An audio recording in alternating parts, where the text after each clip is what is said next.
Jack Roberto update.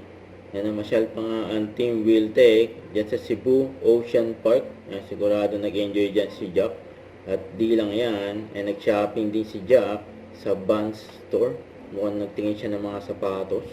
Ang kasama niya si Gab. Ito yung video. Yan si Jack, nagtitingin ng mga sapatos. Yan sa Vans.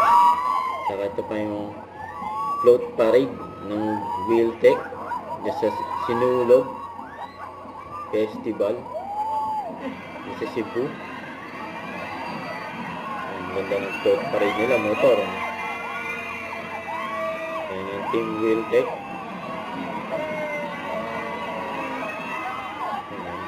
John Roberto, ang dahaw. Kasama niya si Don. Ayan, gwapo. Nag-picture pa nga dyan sila sa float parade. Nag-iyawan yung mga tao dyan, mga tita. Yung mga gwapo. Si Jack Roberto at si Dominic.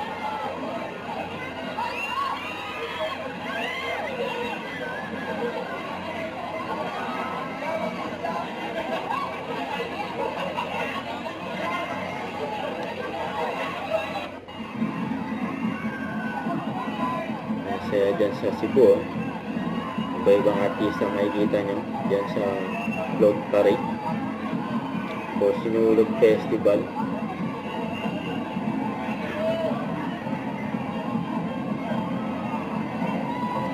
Ayan yung ganap ni Jack sa Cebu. Don't forget to subscribe, click the notification bell for more update. This is Richard Action Vlog. Stay tuned for more update. See ya.